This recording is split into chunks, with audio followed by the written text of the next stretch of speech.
Hello hi friends, ಎಲ್ರಿಗೂ ನನ್ನ ಚಾನಲ್ಗೆ ವೆಲ್ಕಮ್. ಹೊಸದ ಹ್ಯಾಂಡ್ಮೇಡ್ ಲೈಫ್ ಸ್ಟೈಲ್ ಚಾನಲ್ಗೆ ವೆಲ್ಕಮ್. ಬನ್ನಿ, ಇವತ್ತು ಒಂದು ಗಾರ್ಡನ್ ಕ್ಲೀನಿಂಗ್, ಆಮೇಲೆ ಪ್ಲ್ಯಾಂಟ್ಸ್ ಕೇರ್, ನಮ್ಮ ಇಂಡೋರ್ ಪ್ಲ್ಯಾಂಟ್ಸ್ ಕೇರ್ ಎಲ್ಲ ನೋಡ್ಕೊಂಬರೋಣ. ಇಲ್ಲಿ ನಮ್ಮ ಮನೆ ಪಕ್ಕದಲ್ಲಿ ಕೆಲವೊಂದು ಗಿಡಗಳು ಹಚ್ಚಿದ್ದೀನಿ. ದೇವ್ರಿಗೆ ಮುಡಿಸೋ ಹೂಗಳು, ಕರಿಬೇವಿನ ಗಿಡ, ಎಲೆಬಳ್ಳಿ, ದಾಸವಾಳ ಗಿಡ, ಕಣಗಿಲೆ ಗಿಡ, ಶಂಖಪುಷ್ಪ ಹೂವಿನ ಬಳ್ಳಿ, ಈ ಥರ ಎಲ್ಲ ಸುಮಾರು ಗಿಡಗಳು ಬೆಳೆಸಿದ್ದೀನಿ. ಅಲ್ಲಿ ಅಜ್ವೈನ್ ಅಂದರೆ ದೊಡ್ಡ ಪತ್ರೆ ಗಿಡನೂ ಬೆಳೆಸಿದ್ದೀನಿ. ಕೆಲವೊಂದು ಕ್ಯಾಕ್ಟಸ್ ಪ್ಲ್ಯಾಂಟು ಇದೆ. ಅದೆಲ್ಲ ಹಾಗಾಗಿ ಮಳೆ ಸುರಿದು ಎಷ್ಟೊಂದು ಅನ್ವಾಂಟೆಡ್ ಗಿಡಗಳು ಬೆಳೆದಿದೆ ಅಂದರೆ ಅದನ್ನೆಲ್ಲ ಕ್ಲೀನ್ ಮಾಡ್ತಾಯಿದ್ದೀನಿ.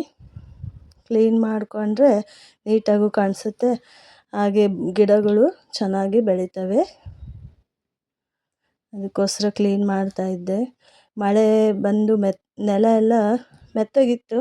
ನಾನು ಸ್ವಲ್ಪ 2 ದಿವಸ ಬೇರೆ ಕೆಲಸದಲ್ಲಿ ಬ್ಯುಸಿಯಾಗಿರೋದ್ರಿಂದ ಅದು ಸ್ವಲ್ಪ ನೆಲ ಎಲ್ಲ ಗಟ್ಟಿಯಾಗ್ಬಿಟ್ಟು ಕೀಳಲಿಕ್ಕೆ ತುಂಬ ಕಷ್ಟಪಟ್ಟು ಕೀಳ್ತಾನೆ ಇದ್ದೀನಿ. ನಮ್ಮ ತೋಟದಲ್ಲಿ ಕೆಲಸ ಮಾಡೋ ಹುಡುಗರು ಬರ್ತಾರೆ, ಅವ್ರ ಹತ್ರ ಕೀಳಿಸ್ತಾ ಇದ್ದೆ ಆಲ್ಮೋಸ್ಟ್ ಎವ್ರಿ ಟೈಮು. ಒಂದೊಂದು ಸಲ ಸಿಗಲಿಲ್ದಾಗ ನಾವೇ ಮಾಡ್ಕೋಬೇಕಾಗುತ್ತೆ ನೋಡಿ. ತುಂಬ ಕಷ್ಟಪಟ್ಟು ಕೀಳ್ತಾಯಿದ್ದೀನಿ. ನೀಟಾಗಿ ಇಟ್ಕೊಳ್ಬೇಕಲ್ಲ. ನಾನು ಹೀಗೇ ಕ್ಲೀನ್ ಮಾಡ್ಕೊಳ್ತಾ ಇರ್ತೀನಿ. ಮನೆಯಲ್ಲೂ ಅಷ್ಟೇ, ಯಾವುದಾದ್ರೂ ಒಂದು ಕಾರ್ನರ್, ಒಂದು ಮೂಲೆಯಲ್ಲಿ ಯಾವುದಾದ್ರೂ ಒಂದು ಜಾಗ ಇಟ್ಕೊಂಡು ದಿನ ಒಂದು ಯಾವುದಾದ್ರೂ ಕ್ಲೀನಿಂಗ್ ಒಂದು ಟೈಮ್ ಫಿಕ್ಸ್ ಮಾಡಿಕೊಂಡು ಡೈಲಿ ಒಂದೊಂದು ಕಾರ್ನರ್ನ ಕ್ಲೀನ್ ಮಾಡ್ತಾ ಇರ್ತೀನಿ.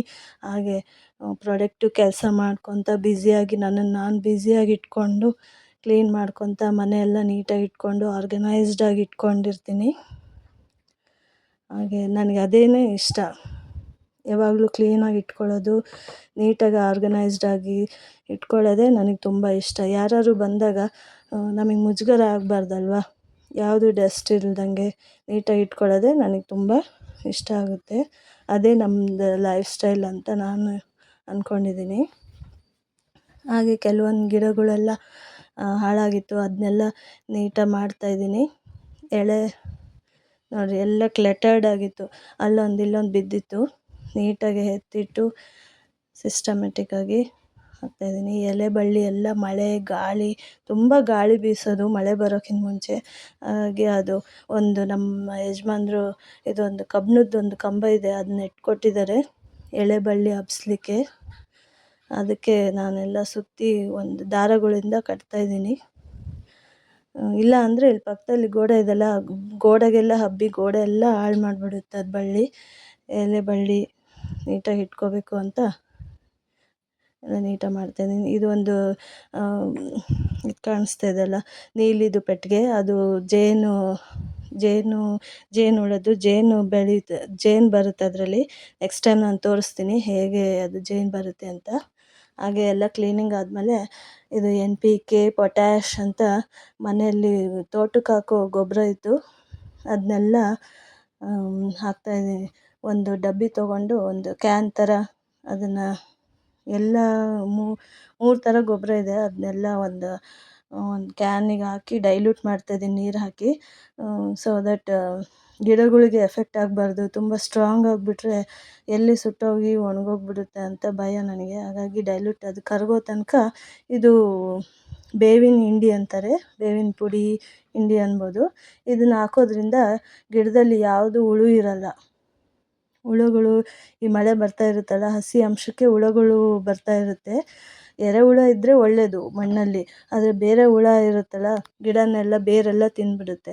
ಹಾಗಾಗಿ ಅದನ್ನೆಲ್ಲ ಈ ಥರ ಗುಡಾಯಿ ಅಂತಾರಲ್ಲ, ಮಣ್ಣ ಮೇಲೆ ಕೆಳಗೆ ಎಲ್ಲ ಗಿಡಕ್ಕೂ ಮಣ್ಣೆಲ್ಲ ಹಿಂಗೆ ಮೇಲೆ ಕೆಳಗೆ ಮಾಡಿ ಗಾಳಿ ಹಾರಾಡಬೇಕು.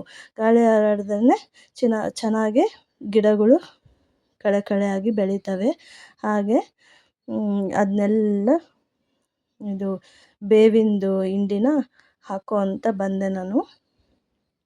ಎಲ್ಲ ಗಿಡಗಳಿಗೂ ನಾನು ಈ ಥರ ಮಣ್ಣೆಲ್ಲ ಹಿಂಗೆ ಮೇಲೆ ಕೆಳಗೆ ಮಾಡಿ ಗಾಳಿ ಹಾರಾಡಬೇಕು, ಬಿಸಿಲು ಬೀಳಬೇಕು, ಅದಕ್ಕೆ ಒಂದು ಸ್ವಲ್ಪ ಲೈಟಿಗೆ ಬಿಸಿಲು ಬಿದ್ದರೆ ಆವಾಗ ಚೆನ್ನಾಗಿ ಬೆಳೀತವೆ. ಇದೆಲ್ಲ ಮಾಡಿದ್ಮೇಲೆ ಎಲ್ಲ ಗಿಡಕ್ಕೂ ಈ ಬೇವಿಂದು ಹಿಂಡಿನ ಹಾಕೋಂತ ಬಂದೆ. ಇಂಡೋರ್ ಪ್ಲ್ಯಾಂಟ್ಸಿಗೆ ನಾನು ಯಾವುದು ಗೊಬ್ಬರ ಹಾಕಲ್ಲ ನಾನು. ಇದು ಇವಾಗ ಹೇಳಿದ್ನಲ್ಲ, ತೋಟಕ್ಕೆ ಹಾಕೋ ಗೊಬ್ಬರ ಇದೆಯಲ್ಲ, ಅದನ್ನು ನಾನು ಪ್ರತಿ 6 ತಿಂಗಳಿಗೆ ಒಂದ್ಸಲ ಹಾಕ್ತೀನಿ. ಆದರೆ ಇಂಡೋರ್ ಪ್ಲ್ಯಾಂಟ್ಸಿಗೆ ಮಾತ್ರ ಹಾಕಲ್ಲ. ಪಕ್ಕದಲ್ಲಿರೋ ದೊಡ್ಡ ದೊಡ್ಡ ಗಿಡಗಳಿಗೆ ಮಾತ್ರ ಹಾಕ್ತೀನಿ ನಾನು ಈ ಥರ ಡೈಲ್ಯೂಟ್ ಮಾಡಿ. ಇದಕ್ಕೆಲ್ಲ ಇವತ್ತು ಇದು ಬೇವಿನ ಹಿಂಡಿನೇ ಹಾಕ್ತಾಯಿದ್ದೀನಿ. ನೆಕ್ಸ್ಟ್ ಇನ್ನೊಂದು ನಾನು ಬೇರೆ ಥರನೇ ಇದಕ್ಕೆ ಗೊಬ್ಬರ ಹಾಕ್ತೀನಿ, ಅದನ್ನು ತೋರಿಸ್ತೀನಿ ತಡೀರಿ.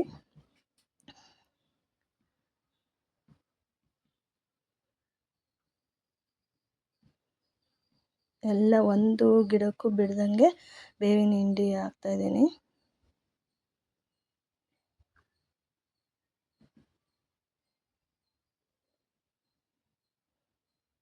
ಅಷ್ಟರಲ್ಲಿ ಅದು ಗೊಬ್ಬರನ ನೀರು ಮಿಕ್ಸ್ ಮಾಡಿಟ್ಟಿದ್ನಲ್ಲ, ಅದು ಕರಗಲಿ ಅಂತ ಇದಕ್ಕೆಲ್ಲ ಹಾಕ್ತಾ ಬರ್ತಾಯಿದ್ದೀನಿ ನಾನು.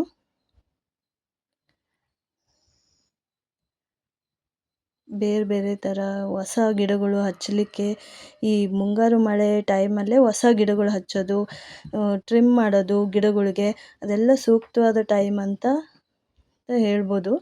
ಟ್ರಿಮ್ ಮಾಡೋದು, ಹೊಸ ಗಿಡಗಳು ಹಚ್ಚೋದು ಈ ಟೈಮು ತುಂಬ ಸೂಕ್ತ.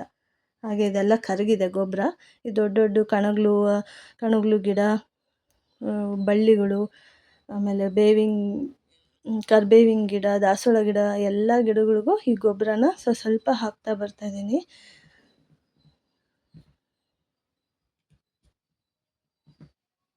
ನೋಡಿ, ತುಂಬ ಚೆನ್ನಾಗಿ ಚಿಗುರಿದೆ ನಮ್ಮದು ಕರಿಬೇವಿನ ಗಿಡ. ಏನು ಖುಷಿ ಅಂದರೆ, ನಾನು ಇದೆಲ್ಲ ಗೊಬ್ಬರ ಹಾಕ್ಕೊಂಡು ಬಂದೆ, ಸಂಜೆ ಒಳ್ಳೆ ಮಳೆ ಬಂತು.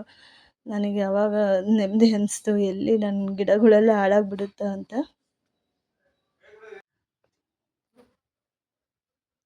ಆಮೇಲೆ ಗೊಬ್ಬರ ಎಲ್ಲ ಹಾಕಿದ್ಮೇಲೆ ಇಲ್ಲಿಗೂ ಆ ಬೇವಿನ ಹಿಂಡಿನ ಹಾಕ್ಕೊತ ಬರ್ತಾಯಿದ್ದೀನಿ.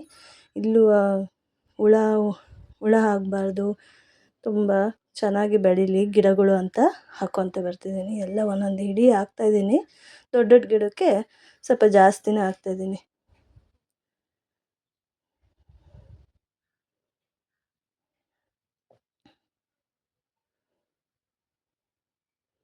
ದಾಸವಾಳ ಗಿಡಗಳು 2 ಇದೆ. ಒಂದು ಸುತ್ತಿಂದು, ಇನ್ನೊಂದು ಒಂದು 2-3 ಸುತ್ತಿಂದು ಒಂದು ಹೂವಿದೆ. ಎಲ್ಲ ಗಿಡಕ್ಕೂ ಹಾಕ್ಕೊತ ಬರ್ತಿದ್ದೀನಿ. ಹಾಗೆ ಫ್ರೆಂಡ್ಸ್, ನಮ್ಮ ಚಾನಲ್ಲು ನಿಮಗಿಷ್ಟ ಆದರೆ, ಇವತ್ತಿಂದು ನನ್ನ ಪ್ರಾಡಕ್ಟು ಕೆಲಸ ನಿಮಗಿಷ್ಟ ಆದರೆ ಪ್ಲೀಸ್ ಒಂದು ಲೈಕ್, ಶೇರ್, ಸಬ್ಸ್ಕ್ರೈಬ್ ಆಗೋದು ಮರಿಬೇಡಿ.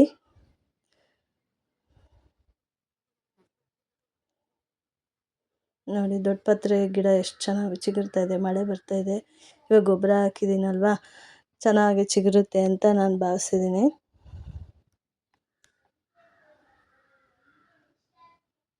ಇದೆಲ್ಲ ನಾನು ಒಂದೇ ದಿವಸ ವಿಡಿಯೋ ಮಾಡಿಲ್ಲ. ಕ್ಲೀನಿಂಗ್ ಒಂದು ದಿವಸ ಮಾಡಿದೆ, ಗೊಬ್ಬರನೆಲ್ಲ ಒಂದು ದಿವಸ ಹಾಕಿದೆ.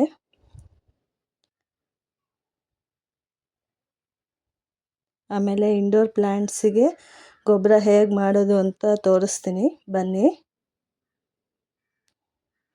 ಮನೆಯಲ್ಲಿ ನಾವು ತಿಂಡಿ ಮಾಡುವಾಗ, ಅಡುಗೆ ಮಾಡುವಾಗ ಈರುಳ್ಳಿನ ಹೆಚ್ಚಿರ್ತೀವಲ್ಲ, ಒಂದು 10 ಈರುಳ್ಳಿ ಹೆಚ್ಚಿರೋ ಅಷ್ಟು ಸಿಪ್ಪೆನ ನೀರಲ್ಲಿ ಹಾಕಿ ಬಿಟ್ಬಿಡಬೇಕು. ಈ ಕ್ಯಾನಲ್ಲೇ ನಾನು ಹಾಕಿದ್ದೀನಿ. ಒಂದು 3 ಲೀಟ್ರಷ್ಟು ನೀರು ಹಾಕಿ ಒಂದು 2 ಡೇಸು ಇದನ್ನು ಹಾಗೆ ಬಿಟ್ಬಿಡಬೇಕು. ಓಪನ್ ಮಾಡಿ ಬಿಡಬೇಕು, ಏನು ಕ್ಲೋಸ್ ಮಾಡಬಾರ್ದು,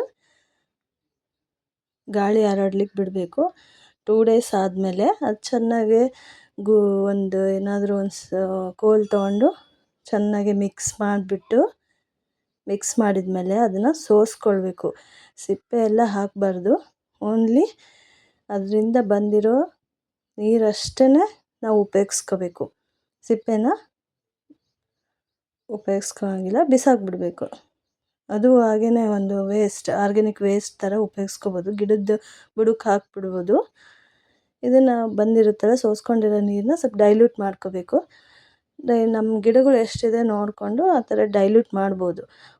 ಒಂದು ಕ್ಯಾನ್ ಇವಾಗ ನೀರಿಗೆ 3 ಪಟ್ಟು ಜಾಸ್ತಿ ಡೈಲ್ಯೂಟ್ ಮಾಡ್ಕೋಬೋದು. ನಾನು ನಮ್ಮ ಗಿಡಗಳು ಎಷ್ಟಿದೆ ಅದ್ರ ಪ್ರಕಾರ ಅಷ್ಟೇ ಡೈಲ್ಯೂಟ್ ಮಾಡ್ಕೊಂಡಿದ್ದೀನಿ ಸದ್ಯಕ್ಕೆ.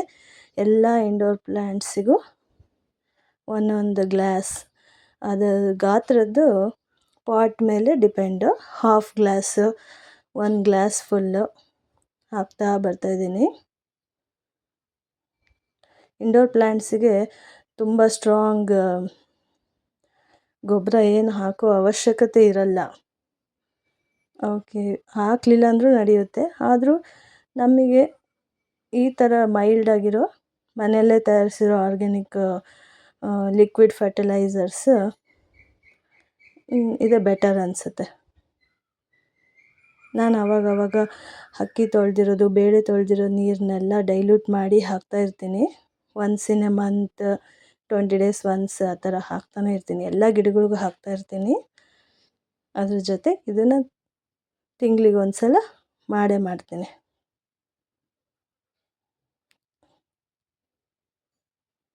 ಎಲ್ಲ ಗಿಡಗಳಿಗೂ ಹಾಕಿದ್ದೀನಿ. ಹ್ಯಾಂಗಿಂಗ್ ಪ್ಲ್ಯಾಂಟ್ಸ್ ಎಲ್ಲ ಪ್ಲ್ಯಾಂಟ್ಸಿಗೂ ಹಾಕಿದ್ದೀನಿ ನಾನು.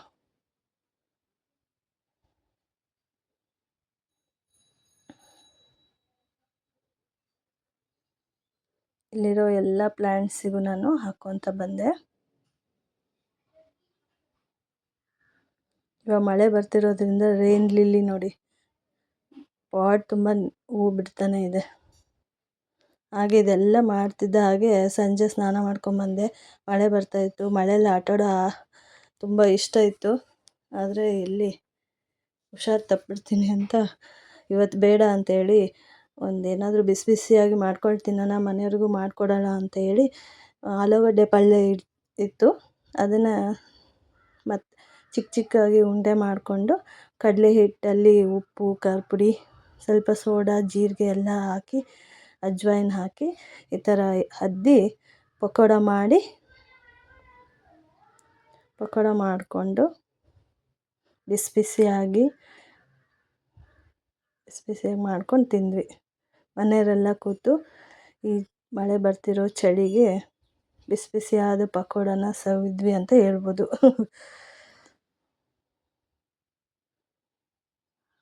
ಹಾಗೆ ಫ್ರೆಂಡ್ಸ್, ಎಲ್ಲರೂ ಖುಷಿಯಾಗಿರಿ, ಸಂತೋಷವಾಗಿರಿ, ಎಂಜಾಯ್ ಮಾಡಿ ಲೈಫ್ನ. ನಮ್ಮ ಚಾನಲ್ನ ಸಬ್ಸ್ಕ್ರೈಬ್ ಮಾಡೋದು ಮಾತ್ರ ಮರಿಬೇಡಿ. Thank you friends.